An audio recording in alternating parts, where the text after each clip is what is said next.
Our next map breakdown is Crash Course, which was Left 4 Dead 1's first ever DLC campaign, releasing in September of 2009, just a couple of months before the release of Left 4 Dead 2. I was an active player at the time, and I was really excited for Crash Course's release, mainly because we knew that this was going to be an immediate follow-up to the No Mercy finale. As we know, this was new for Left 4 Dead 1 campaigns, from the No Mercy helicopter to Death Toll's beginning, to sailing off in the boat, to being in the Dead Air greenhouse. There were very clear gaps of information that brought us from one campaign to the other, and that's if the campaigns were even supposed to be linear storytelling at that point anyways. But gone were the days of no lore and no storytelling, because we've got Crash Course now, baby. So we hopped in, we started the game, and we realized that it was only 2 chapters. So admittedly, a big buzzkill. At this point, we were so used to the pacing of a 5-chapter structure, so having 2 chapters felt disappointing. Even to this day, I think the campaign only being 2 chapters makes it more overlooked and memed on. Wow, I just had a really long day at work. I can't wait to go home and play some Crash Course, said no one ever. But I'm here to change that perception because we're going to take a look at all this underappreciated campaign has to offer. While we may have been a little harsh on it at times, the reality is that I think it's good that Left 4 Dead has a combination of different campaign and chapter lengths. I know that our friend Alligan appreciates Crash Course more after playing it 3 times in a row with me. Isn't that right, Alligan? See? He loves it. Now lastly, before we look at all Crash Course has to offer, Discord regular A Gus Boy is about to go on a date with Handsome Dan's Decayed Jockey mod, and he is very nervous. Subscribe to the channel to give him your support. Thank you. When you first spawn in, you see the aftermath of the helicopter ride. If you read the Sacrifice comics, you learn that the survivors are carriers of the virus. They won't turn, but they can still transmit. This was, however, not the case here. This helicopter pilot was bitten prior to picking them up at Mercy Hospital. Also, if you download a mod that alters your helicopter pilot model, you will see them here if you turn around. In the starting area, you can see a bit of foreshadowing in the chapter, which is this big derailed train up here. But this train crash wouldn't be visible at all points in the map anyways, so to save resources, the trains only go to where they would be visible. The common theme of Crash Course is dead space and shelves. Off to the left here, there will be a dead space where nothing ever really spawns, and off to the right here is a little closet area that sometimes has item spawns like health or throwables. And there's also shelves. Let me elaborate on the shelves. I mentioned in No Mercy that sometimes you will see this shelf asset throughout the game, and when it appears, it's usually a good high ground to jump up onto and hold out from. Crash Course has these shelves everywhere, and I really mean everywhere. If a horde happens to spawn on you while you are here, this room is a good shelf holdout because of the crossfire implications. You've got this shelf, which has a good line of sight through the door, meaning that you can see them for a bit before they funnel through. Then this other shelf has a close range sucker punch angle to help clean up any infected that do make it through. And anyone that does make it past for any reason, they still have to climb up onto high ground. Due to this crossfire opportunity, with a couple of different vantage points of the choke point and a good line of sight, I'm going to have to put shelf number 1 into the S- tier. Its main drawbacks are that it's not really possible to jump from shelf to shelf. I like to check this truck back here, which looks to have completely clobbered this poor car, but I feel like I never see anything here, so I'm not sure why I bother. First real choice that this chapter presents to you is, do you search this big building or do you just go down the alley? I am a fan of checking the building because there's a great chance at a Desert Eagle spawn in the basement, as well as a decent chance of at least 1 health or throwable, including bile jars. I often find myself going underneath and checking this corner once I'm up the stairs. If a horde spawns while you are here, it's not a bad idea to place stairs. I think it's usually better to establish people at the top and bottom of the stairs as the safest possible route. At the bottom of the stairs, you have a great vantage point through the choke to make space and create options. Unfortunately, the shelves in this room suck. You cannot jump up on them, so they go in the F tier. Over here in this parking lot is more dead space. These windows are for infected spawning, and I'm always a bit fascinated by that for no real reason. And here to be that guy, maybe I'm just looking at these fences too closely, but when you look at this parking lot, it's not obvious how the cars are supposed to get in here or how this fence is supposed to open up. Before heading into the alley, I like this specific room here. It's a cool room, not always useful, but worth checking. Once we're in this alley, one thing I've noticed is that the bots cannot path through the indoors. They just don't have the nav mesh for it.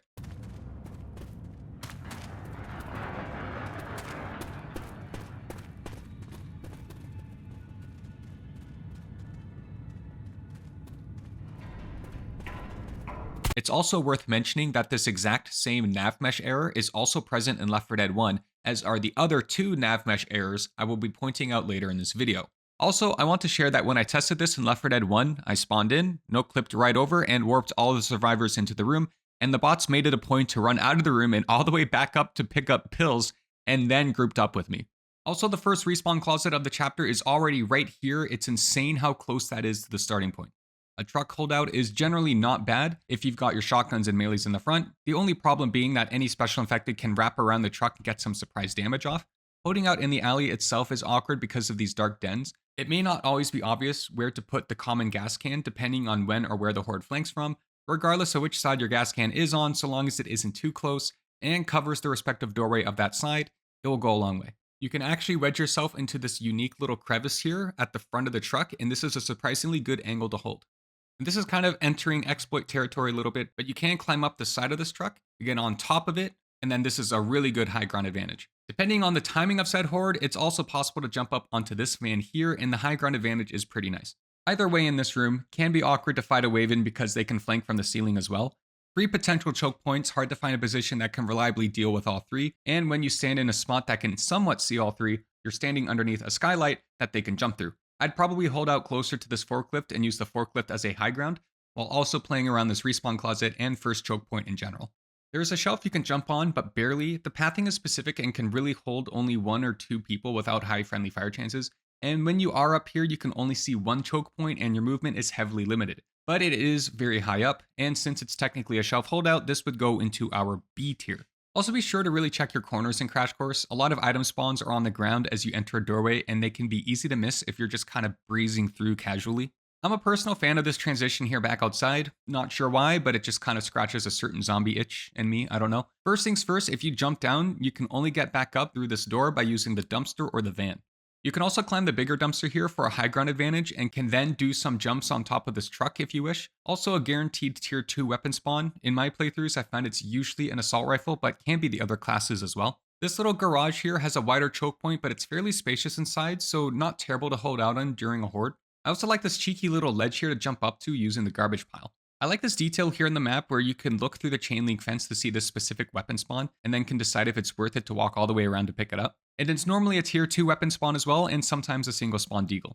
Whenever a horde spawns here, a lot of infected will spawn and climb up over the see-through fence, so they will be visible for a very long time, and tackling it will usually alleviate a lot of pressure.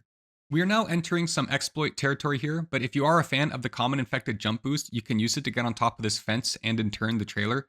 This nearby window is also a place for infected to spawn in from, but if you go inside, the textures aren't all there, and that's very interesting.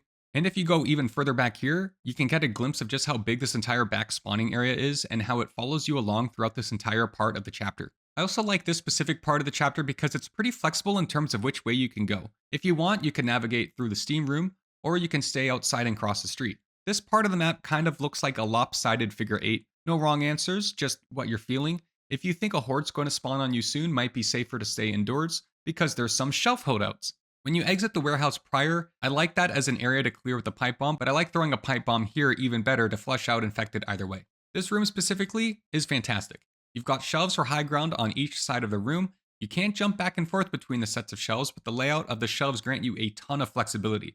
Both shelves can see both choke points, so it creates a lot of crossfire opportunities, and you can kind of choose your positioning based on the weapons you have, since you can sort of pick and choose what vantage point you want to have on the 2 sides.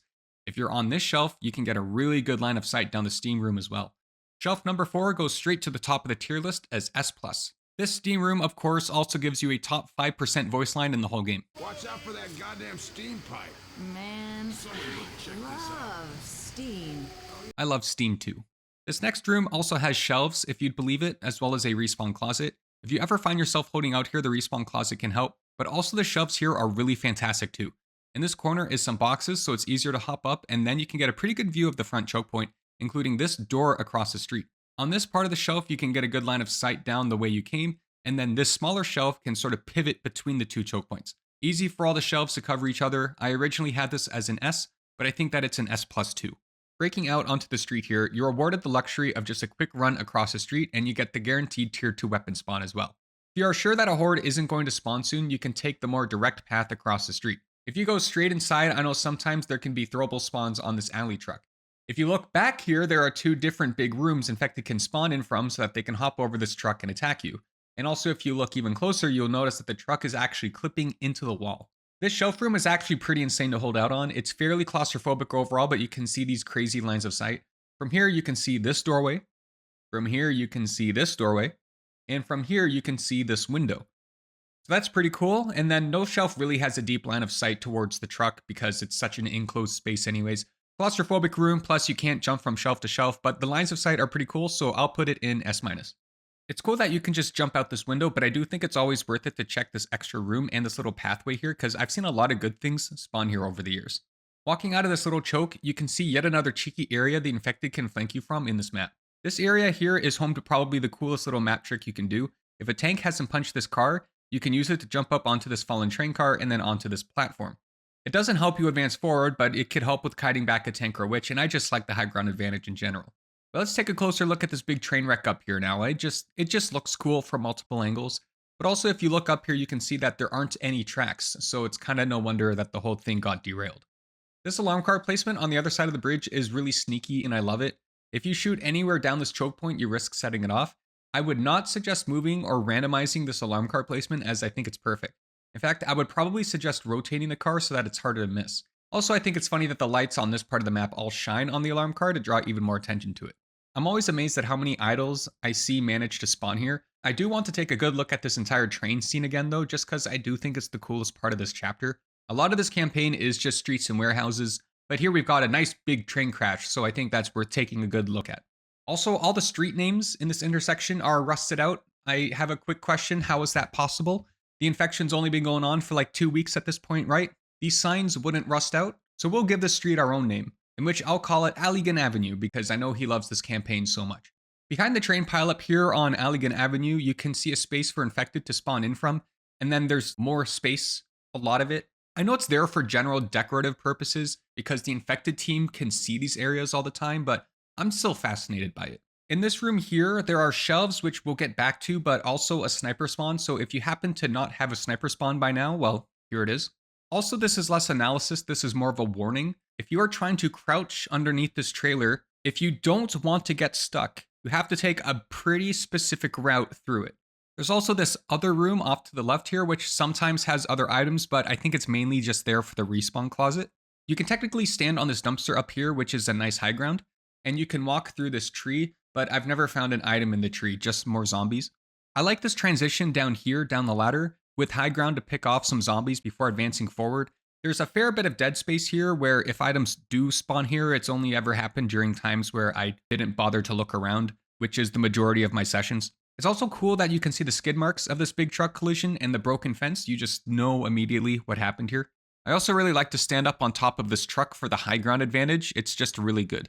Off to the left here is a truck, which is actually very good for holding out in.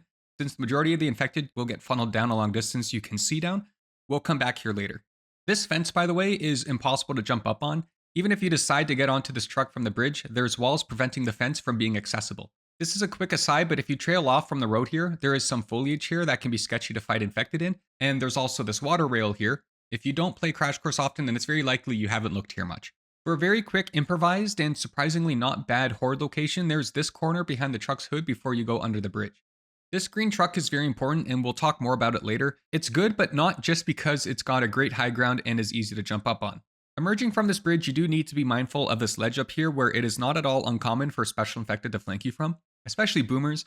So once you do emerge from the bridge, I like to stay to the left and make my way to the warehouse. There are a number of common spawns here for throwables and health, as well as guaranteed tier 2 weapon spawns of all classes, plus the respawn closet. But be mindful that this is the last respawn closet location of the chapter.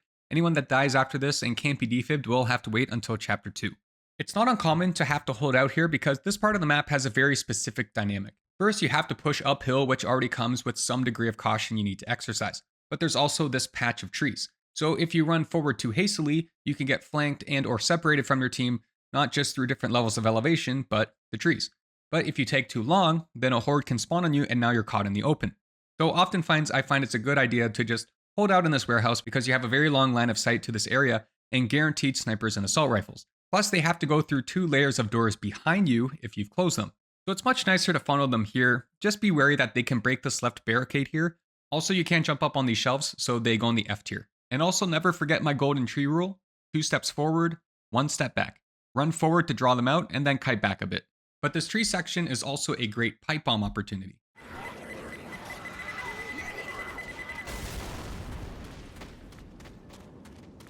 This building here is very interesting because yeah, it's got your normal little room just for infected spawning, but then the windows that they then have to jump out of are very interestingly textured on this side, and you can even shoot them, but you can't see through them. You don't even know that they're there until they're broken.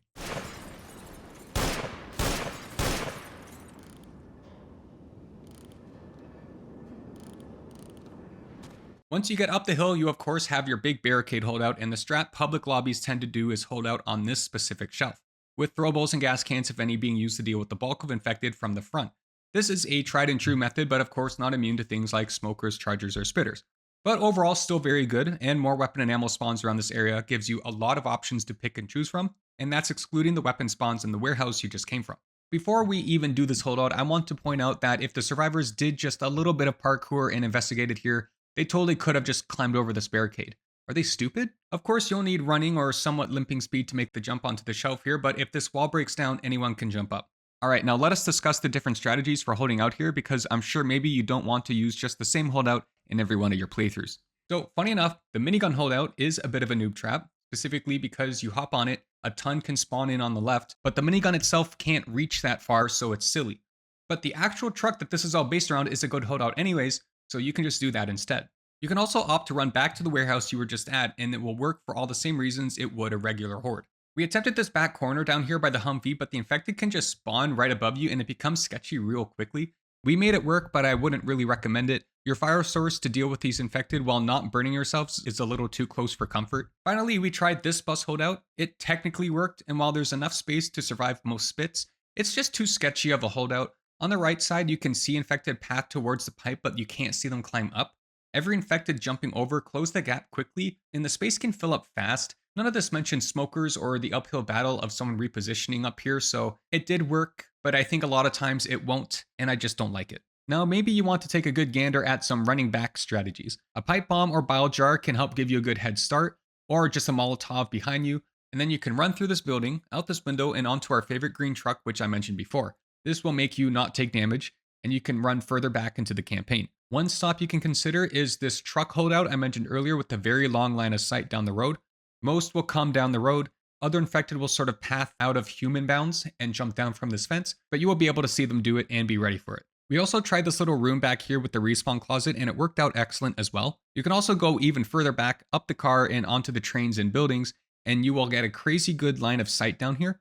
If you want to give yourself just a tiny bit of an extra advantage, a meta strategy would be to hit this alarm car on your way back, because there's already a horde anyways, and now there's no chance that you can set it off later. Or maybe you ran back all this way just to find out that the car was punched earlier and despawned. You can instead use this back alley anyways, where it's spacious enough to not be countered by a spitter, and they all funnel through one area. I also heard this interesting back and forth between Francis and Lewis for the first time when I stood here. Hey Francis, wasn't this the alley you were born in? Yeah, ha ha ha. This is the one you're gonna die in.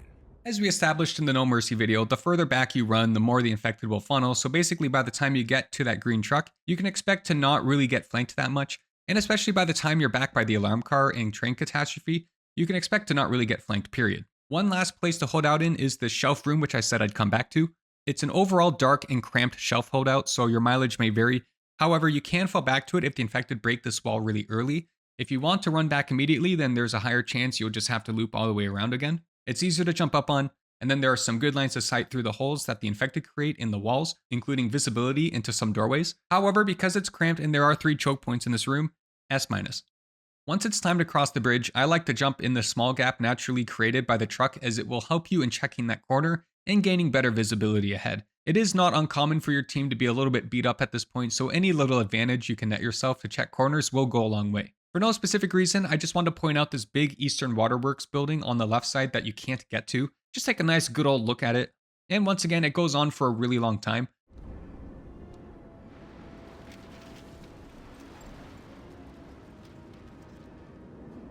When it comes down to enter the final area, it's a pretty straightforward way straight, but maybe you want to just check out this little side area first. I've found that you can jump down this way and you won't take any damage. This will grant you consistent high ground advantage on commons, up until you don't. But then you've got the interior choke points to look around, which sometimes has things like throwables and temporary health. If you look off to the right of this final warehouse, you'll also see this little area here with the suspiciously placed fence. You can actually parkour around it and go out of bounds. In this final warehouse, you will notice some shelves. You can't jump up them normally, but you can use the forklift to hop up onto some ledges, and your teammates can as well, with limited different holdout positions all eyeing the one direction your team needs to look down. Limited mobility, but it does cover what it needs to, so A-. So there's a lot to dive into for this chapter, and overall I think it's quite good actually. The overarching problem with this campaign is really that it's just a lot of streets and warehouses for both chapters. Not sure if it's uninspired, or if it was just being pushed to meet a deadline, but at the end of the day, while other campaigns usually have a different theme for each chapter, both chapters are effectively the same thing here. So it makes me wonder what we'd have to change so that it's not just roads and shelves everywhere. What if this first part of the level was instead a prominent university campus, or a big museum building or something, right? Some sort of college or entertainment district, or maybe a zoo, like for the most part before the bridge, just something so that only chapter 2 is industrial, you know what I mean? We're bleeding into chapter 2 here, but if you look at this entire campaign stitch by JaiZ, you can see just how overall boring the theme is. So I think we just have to change up chapter 1, not 2 visually, because I like the industrial theme for chapter 2's finale. Before we even discuss anything else, let's get this part out of the way. I definitely fixed the nav mesh here. In fact, that should be an update period regardless of anything else. Now, I won't be able to bring you visuals of a big themed overhaul, but I can go over my suggestions for how we can maybe shake up this campaign in its current form. Right off the bat, perhaps some truck, bus, or fence pile up here to kind of force players through the building and out the window.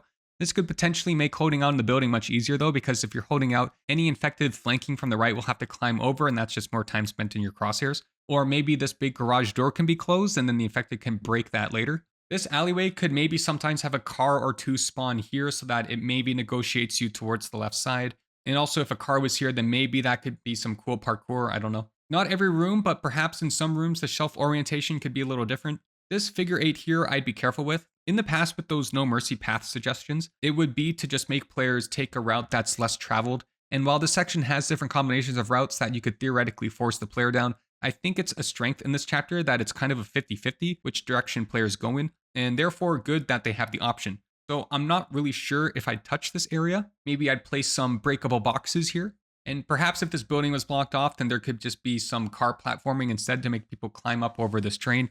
And then more static props could be put in on the other side so that you can go back. One thing about potentially blocking this door, or this door, is that any hordes people then fight in have one less choke point they'd be able to go through, and that would effectively make this area easier to fight hordes in. Either way, I think it's feasible to maybe have like a van wedged in here every now and then so that you're forced through the window, because windows are cool, and I think survivors having to traverse through improvised geometry that aren't doorways is cool. You knew that this suggestion was going to show up at some point. A cheeky alarm card placement could be here where you're entering the area to begin with, or we could sort of place it in the center point of the figure 8 here sometimes. This entire riverbank situation here is cool too. Maybe you could randomize where the cars are positioned overall so long as our golden green truck is still underneath this window. For this last area across the bridge, I don't know how we'd feel about the survivors maybe instead being forced down the left side and then having to go underneath the bridge again to reach the safe house. Probably overkill at that point. But also hear me out, what if the safe house was off to the left in the Eastern Waterworks? Then this whole area could be chapter 2, and then this part would be chapter 3. Chapter 1 could be like a zoo or entertainment district as we discussed, and then this whole chapter 2 could be the Eastern Waterworks. Or it could be a residential or suburban area that revolves around maybe like a public school and its nearby baseball diamond or something. And then this third chapter could be the industrial part. Oh, and some breakable boxes on the way to the safe house, why not? And why stop at the safe house? Let's just fill this entire room to the very top. You know, like 7 billion boxes, 100 alarm cars, we have the technology, we can do it. Alright, chapter 2. First things first, after I finished my No Mercy video, I remembered that I forgot to turn off my Jaden Smith tweets graffiti mod, so I couldn't point out that the graffiti in the hospital was a reference to the Z Genocidus achievement in Left 4 Dead 1, where you kill 53,595 zombies, and this achievement came back in the Last Stand update where you kill the same amount of zombies plus 4. This is relevant because the graffiti in the Crash Course safe house is funny, where a passionate, heartbroken Allison leaves a heartfelt message to her presumably deceased Jonathan, only to then get dogpiled on by everyone else, especially a fan of P.S. I'm fat and someone adding a note to Jason's graffiti with "Don't tell Allison." Also, I want to shake hands with the person who threw in QQ and cool story bro. Just a great throwback to simpler times when that was the cool internet slang. QQ refers to someone whining or complaining, so if they were complaining, you'd tell them to QQ more. And cool story bro was just such a common phrase at the time. If someone was talking too much or just saying the most weird stuff, you just hit them with "Cool story bro, tell it again." Also, this graffiti for Peter. Army's still in Riverside, waiting for you at the depot. We finished the truck, hurry. So very strong case that this could be the truck we end up driving later on. But here's what intrigued me the most, and it's this evacuation centers poster, which shows that Riverside First Church at 27 Tam Boulevard is a potential evacuation center. I looked closer at the Death Toll Church, and while there are military vehicles close to it, I could not see a 27 or a Tan Boulevard sign anywhere. The street signs are all rusted out as well, and the nearby houses do not have any numbers anywhere either. This blue bus also says Valley Church on it, not First Church. I could be wrong, but this crash course safe room is not referencing the Death Toll Church. And it's the same deal in Left 4 Dead 1. There's just no exact concrete evidence in the game that tells you that this church in Death Toll is at 27 Tam Boulevard. Finally, this map here shows that every safe zone in the United States is gone except for this one up here closer to Pennsylvania, which is where the Left 4 Dead 1 survivors are more or less situated, and then here in the south, closer to the Left 4 Dead 2 survivors. Sorry to get sidetracked there, but as we walk out of the safe house, you can see the reason why I wasn't in any particular rush.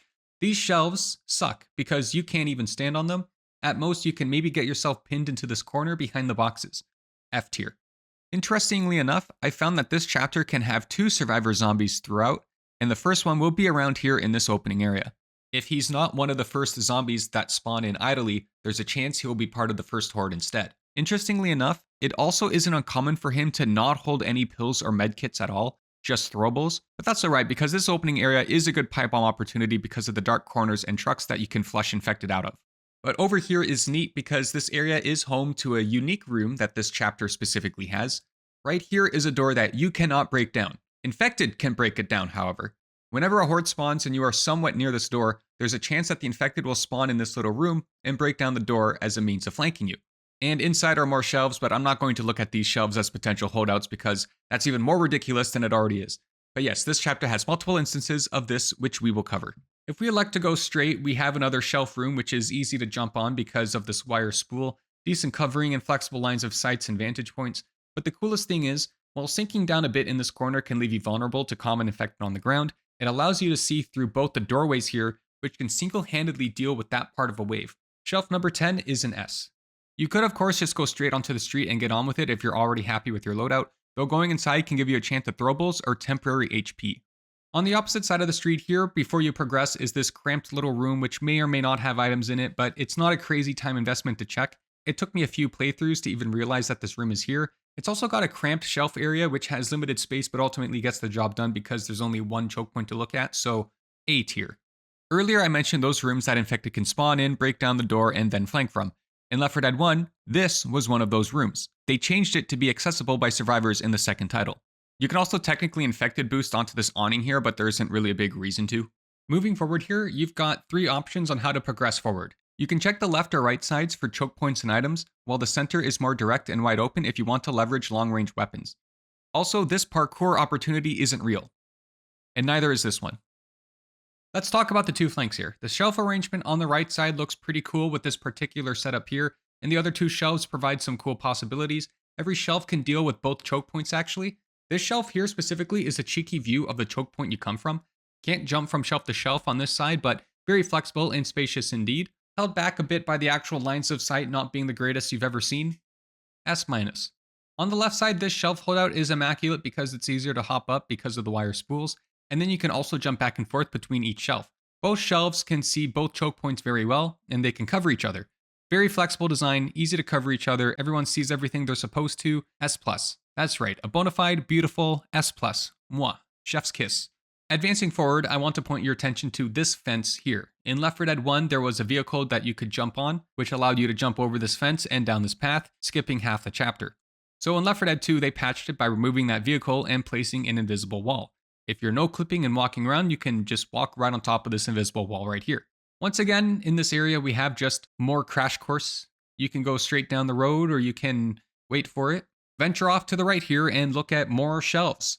Before we look at more shelves here, I just want to check in on you, the viewer. Maybe your name's Thomas.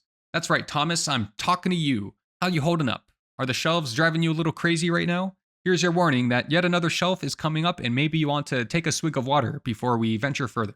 But have no fear because this room is fantastic for holding out in. There are 2 choke points, but they're right next to each other, so it's effectively one big choke point anyways. And the shelves in here can all see that same choke point. You can jump back and forth, and there's even this table here to help you get up. It's like a beginner's introduction to shelves almost, baby's first shelf holdout. A+, because the actual lines of sight through the choke points aren't very good, so you can only really shoot the infected once they're in the room. Pushing out into the street here, we've got this nice truck, which is an important crevice to check in case of a sneaky zombie capitalizing on you looking ahead. It's also just a free high ground advantage, especially for tank fights. This room with the respawn closet is interesting because, again, the bots do not have the nav mesh to walk through here. They will always go the long way around. Like, they can get into this room and open the respawn closet, but this specific doorway spooks them out. I like this specific corner here for no real reason other than it looks cool. This whole part up here with the train above the road and the catastrophe this whole stretch has just looks very cool, and I'm a big fan of it. I also want to give a quick shout out that there's something funky going on with this part of the fence. And once again, if you go beyond the playable area here, it actually goes on for quite a while. Walking up the hill to this, the truck's placement definitely negotiates you towards the closet here, which has a respawn closet and some potential item spawns. So that's always a good time. Now, this area has you cross the street to the left, but there are some trees and dead space to the right. I would be careful here and respect those trees. This could be a good pipe bomb position as a result of it. You can also parkour onto the railings and up onto this truck. Or you can just cross the street and into this interior here where there are more shelves, which is safer and can be a good place to just funnel any idle zombies that aggro to you as you walk over. Let's not look at the shelves yet. Let's just backtrack a bit down this way and look at this pretty insignificant room that overlooks this corner here. In Left 4 Dead 1, this was one of those rooms that the infected can spawn in and flank from, but in Left 4 Dead 2, now you can just walk over here and maybe sometimes see a chainsaw. The room next to it has remained the same from Left 4 Dead 1, only being accessible to the infected. Now, back in the shelf room, first off, you can see that the high ground advantage here is very, very real. And also, you can't jump onto this other smaller shelf from the stairs. In order to get up these shelves, you do have to go up the stairs, and then you can crouch around a bit. But in order to get up to this shelf specifically, you have to be mindful of the ceiling geometry, which will block you if you try to walk directly underneath it. Once up here, while a little claustrophobic, it does provide insane high ground on the way you came in. However, this results in minimal line of sight out from where you came from, and since the infected are so much more below you, it can actually make it a bit harder to pick them off because they're not actually funneling from this perspective. On the other side, it is possible to see out this passage through the hole in the wall, and that's huge. However, this hole in the ceiling can enable ceiling infected flanks, which no one really has a fantastic line of sight of unless you're right here. So you've got one great line of sight, limited vantage point opportunities on the two sides you do have, no space to jump. There's a ceiling flank right above you. You have to be crouched when you do move. So I'd normally put this into probably like A or A-. But when you stand here, it looks really cool. So I'm putting it into A+. But Norm, you can't just rank a shelf higher on this list because it looks cool. Actually, yes, I can. It's my tier list and you're going to have to accept that. Okay, let's talk about this hole in the wall. There's nothing really fantastic about it, right? But humans can walk through here and the bots can't. Actually, you know what? Never mind. Actually, that still isn't really that fantastic. The nav mesh doesn't exist, so the bots will run all the way back around, separating you from them. When I did my solo play sessions, this threw me off. Okay, but anyways, once you are in this room, it may seem like a one-way drop down at first, but you can technically hop up onto this table, the tires, and then jump from tire to tire. Or you can just scale up the shelf on this side here, but it is a little specific. Also, there's a respawn closet. Since this is a shelf, technically we can give it a quick look. You won't really be able to fight anything on the upper level until it's close to you, which has huge drawbacks. When you look ahead, the doorway that they can come through is a serviceable vantage point, but this effectively really just acts more like a platform between two rooms and not so much a dedicated shelf holdout, so it gets a C. Now, if you're going this way through the campaign, quick tip is you can actually walk through this foliage here between the trailer and the fence, which may or may not come in handy sometimes. Other than that, this is more of a wide open area, and I like this big dumpster you can climb on top of.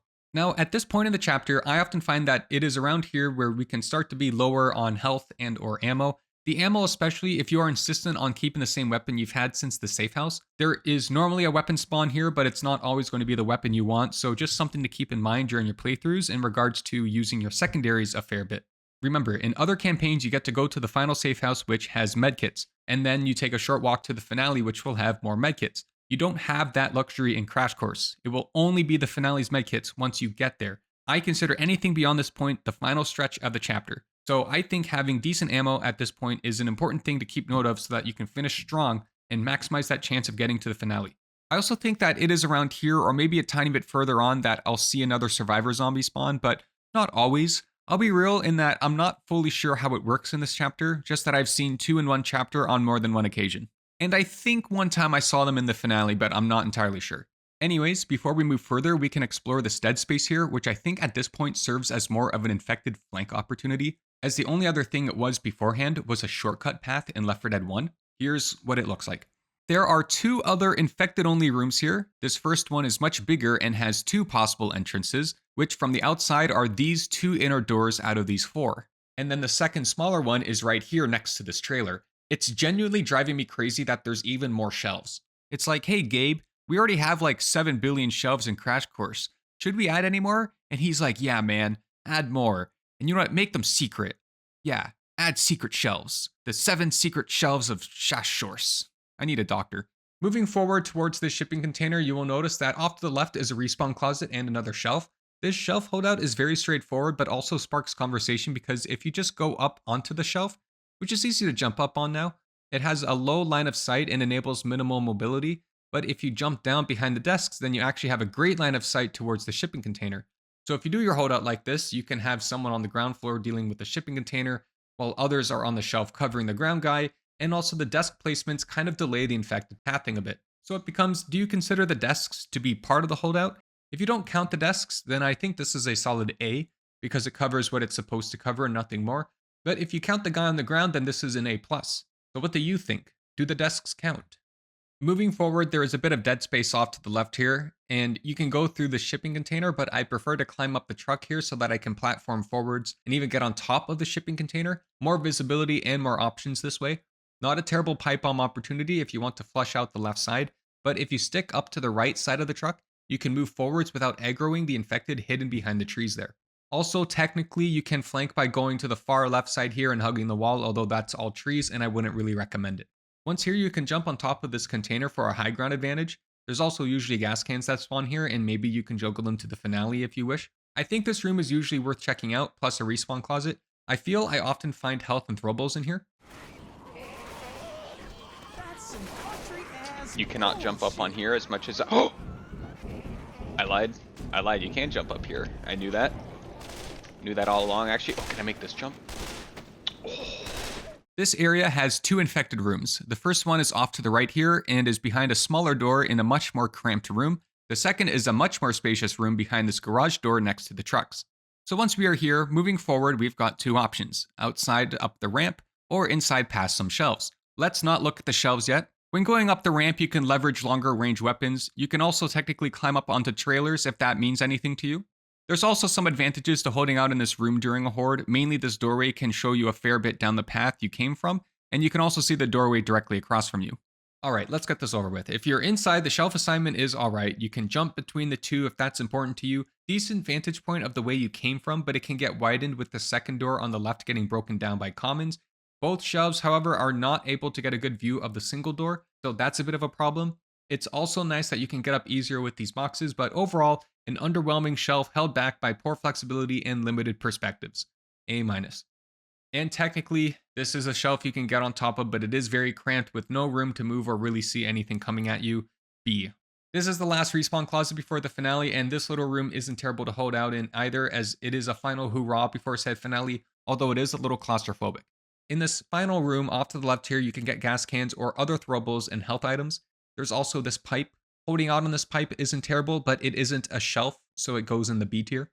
Heading into the finale area, you might be juggling gas cans, so just be wary that sometimes it's just not your day, and you aren't throwing the gas cans over as fast as you want, and a horde can spawn on you. And before we hop into the finale area, let's just examine this excellent example of dead space over here with a thin alley that you can get flanked from in. If you no-clip from out here, you can see this black box. Presumably, this is where the survivors get teleported to when they get to the rescue vehicle. Alright, well, we're in the holdout area. Where are we holding out? Well, first, just be sure to sort of clear the area before you go too far forward, as it isn't uncommon for there to be a random infected or 2 hiding in the trees. Also, to jump up onto this red crate, you have to jump on the car and do a jump crouch, not a crouch jump. And even when you jump crouch, you won't always get it consistently. At least I don't. But of course, you can just jump back and forth from the buses to the red containers freely, but the bots can't. The bots don't know how to get onto the red containers. Let's also just examine here how you're truly surrounded. Infected can come from any direction outside the perimeter of this holdout. Over the fence on the right, you can see this long road where the infected have rooms that they can spawn in out of sight and then climb over the fences.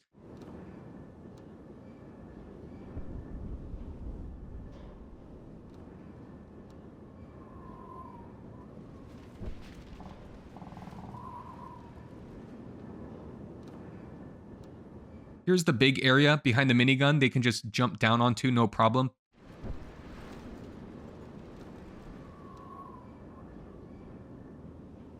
And here's a full-on unfurnished apartment full of windows for infected to jump out of, even for this back corner to ensure that bit of dead space isn't safe.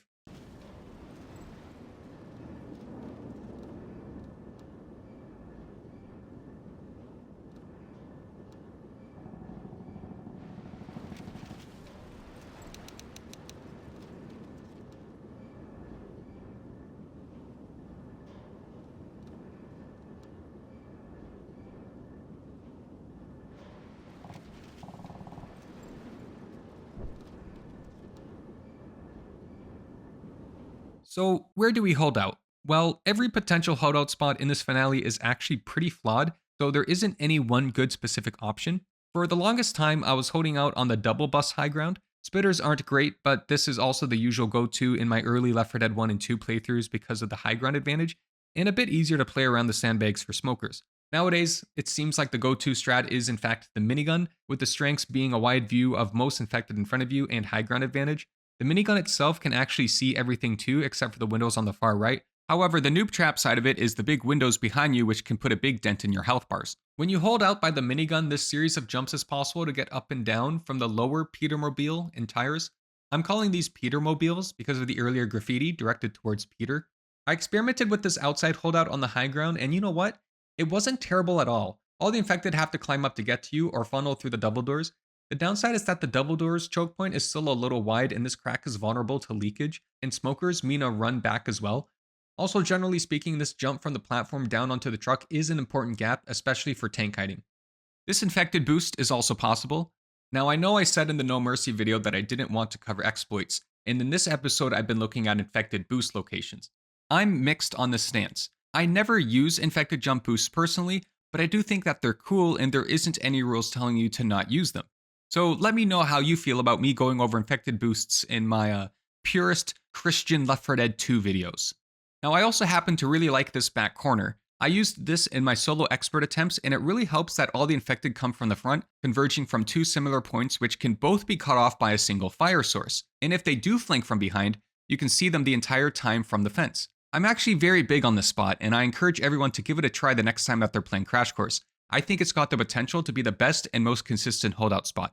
We also tried on top of these double buses, and it gives you the advantage of most infected having to climb up around you, but the disadvantage is that there isn't a crazy amount of surface area, and the one flank that's on the same level as you can be relatively short. There is also this double red container holdout which no bot can ever path to. We had a holdout where we tried red containers, and one of our internets disconnected during this, so we never got the full experience. But there was a stretch where it was going good and you can see the strengths as well as the weaknesses. The first is a bit of a paradox because while it's great to be able to cut off infected as they are climbing up, you have to be careful of the smokers in the window. If you want to reduce your chances of being pulled by the smoker, you have to stay further back from the ledge, but if everyone is further back from the ledge, then you're vulnerable to spitters. If you ever fall for any reason, you have to either hit the SCO jump crouch or run all the way around and jump from the bus. And if a tank ever punches this car, you will have to stick to the bus route. Holding out in the respawn closet is also interesting because pre-generator you can get this line of sight to the doorway at the top of the stairs, but post-generator the van is lowered and you can't see it anymore. That being said, I thought that this holdout was a bit easier, but I can see how it can get a little claustrophobic, and if you get overwhelmed on both sides at the same time, I don't see how it can be easily salvageable. Your mileage may vary. When fighting a tank, there are some high ledges you can have the tank jump up on and then jump down to waste its time. You can loop him around the double buses, the red containers, or up these stairs and down the platform. The respawn closet is also not bad if that wall's already been broken down. And technically also around the lower Petermobile, but that's a more risky one. One thing that's very important to consider about holdout finales is that the time between Tank 1 and Horde 2 can make or break a holdout. If your time spent during that period is reviving teammates instead of replenishing health and ammo, that's a huge detriment to your odds moving forward. I think that it is especially a detriment in a holdout like Crash Course, not just because of the sketchy holdout spots, but the possible threat of having to redo all of Chapter 2 again. How cleanly your team deals with tank number 1 can very well decide how your attempt is going to go. I think if you only have one fire source for this finale, then you use it on tank 1. In Horde 2, the generator will turn off and you have to turn it back on. This is why I had to reset once during my realism marathon, and JaiZ commented on that with a bit of meta knowledge. The generator is scripted to break exactly 195 seconds after the finale starts and is not actually tied to wave progression. Also, this event doesn't need to be rushed as the finale will continue normally while the power is out. It just prevents the Petermobile from lowering. So you can do with that information what you will. Just do not stand underneath the Petermobile as it's lowering or else you will die permanently and in real life.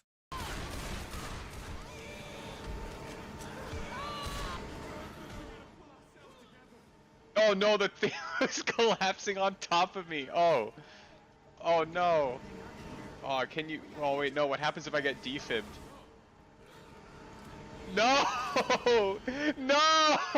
Entering exploit territory again, there are 3 lights throughout this finale area which are possible to scale up. You can get to a certain point where the common infected can't climb up to reach you.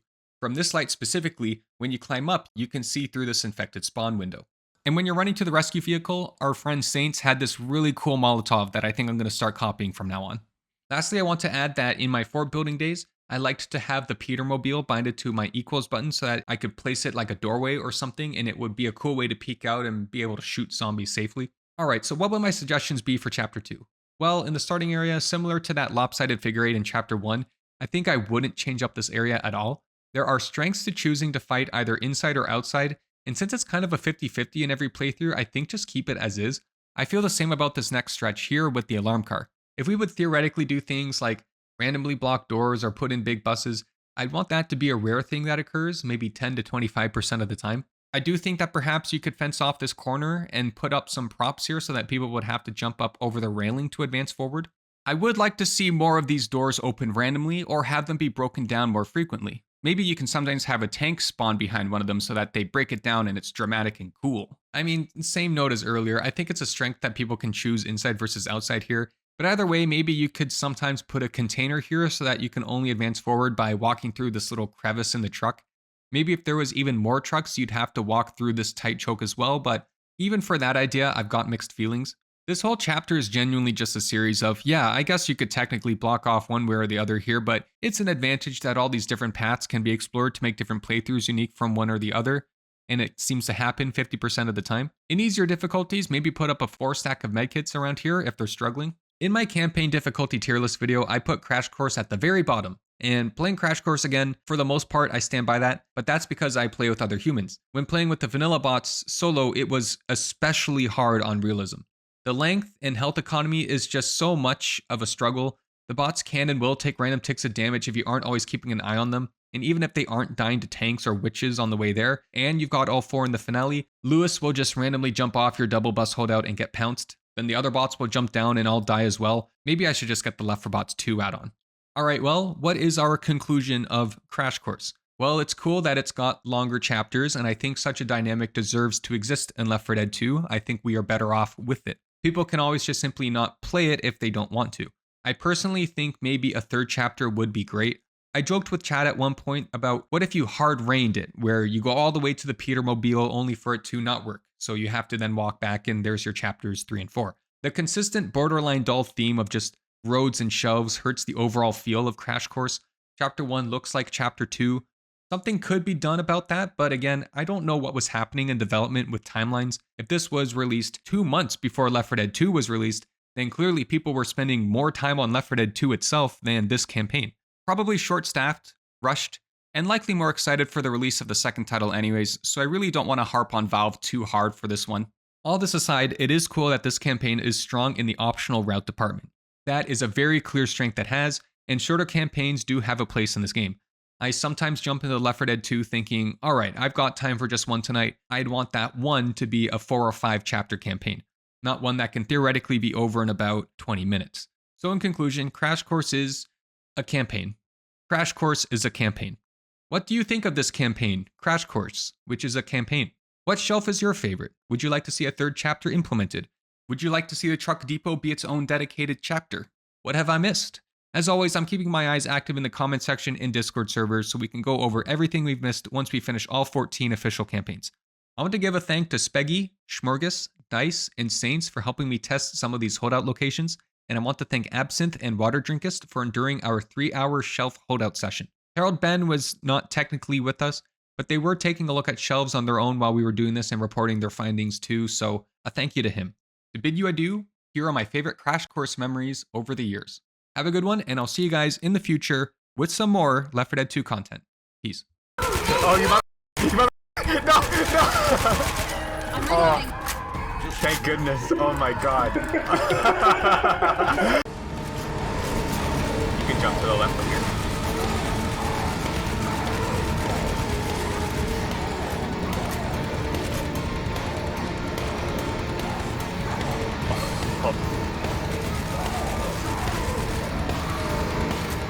Oh, you missed. You missed, you little. You missed.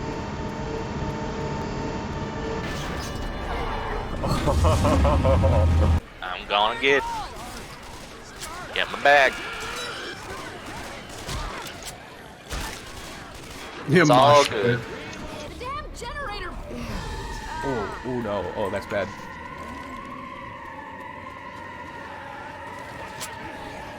Clear. Okay, well, alright, I got Lewis. They're all walking past me. You just let me get that for free. Yeah, because I got biled. Tactical bile. Yeah, I shot her. Oh my god. Sure. No, get me out of it. No, I don't want to be a part of this.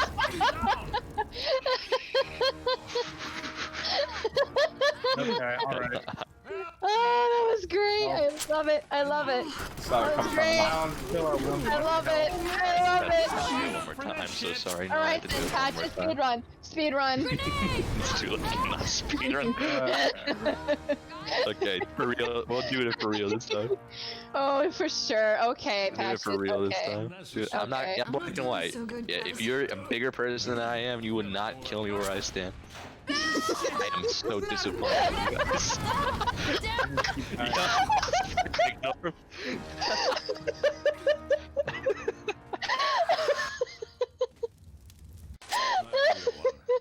Okay, okay. Okay. Hang on. Let me hold up. Grenade. Norm! Is that just in case? Yeah, just in case. Sorry. Just in case.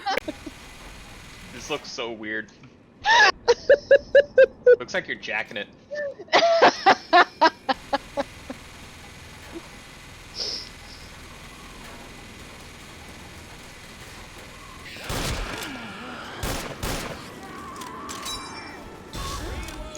The ragdoll on that one. Whoops. This jockey's about to eat up. You're right. Jockey No other never no stood a other gun in the chance. game could do that. Oh, and here's the final shelf tier list. Thanks again.